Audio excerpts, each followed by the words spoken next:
When I woke up today, I didn't think I'd be writing a football sports game video. So Konami woke up today and chose violence against EA and FIFA. Football news doesn't interest me all that much, especially in the gaming sphere. But when Konami decide to change their entire business model and what they're doing and go after a long-standing franchise makes billions, I'm interested. They have decided to take a huge swing, not only at EA, but at FIFA. And it doesn't matter if you're a fan of the franchise, you hate the franchise, or you love the franchise, you buy it every year, you're gonna wanna hear this. So I'm Drake, and football games don't exactly excite me. I don't buy them every year. I don't have any interest in playing them. I don't even pay attention to the news that happens around them. But this caught my eye. So Konami have renamed PES to eFootball. It's a tragic name, I know. The game itself, though, looks impressive. Firstly, the game is entirely free. The assumption here is microtransactions are going to be handled the same way something like Warzone does or Fortnite does with the Match Pass. I did say bad naming was going to come back up. What Konami is doing here is different.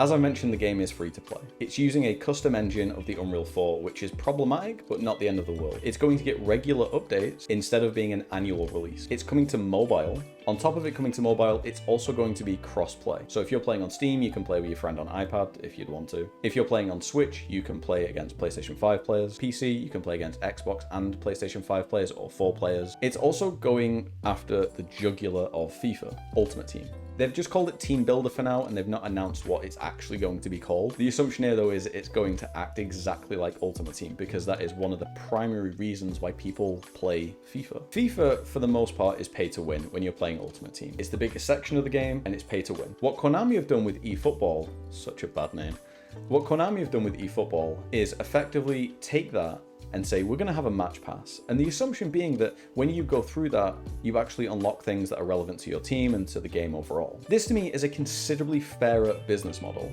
I'm a fan of free-to-play games. I'm a fan of match passes and battle passes and all whatever you want to call them. It means that as many people can play as possible. And it also means it's the people that put in the time and care about the game that actually get rewarded. I don't like the fact that I can jump on FIFA and put in my card details and basically just get a great team. That isn't interesting, that sucks. The only people that like that are EA. What is interesting though, is to see the player that put 200, 300, 400 hours into eFootball and they have a killer team, and the only reason they have that is because they have got experience and they've gone through the match pass. It sounds ridiculous, but this is a game that could do really well. Believe it or not, FIFA fans want to leave the game. Like, they aren't wild about it. People know EA's issues and they are looking for any opportunity not to support them.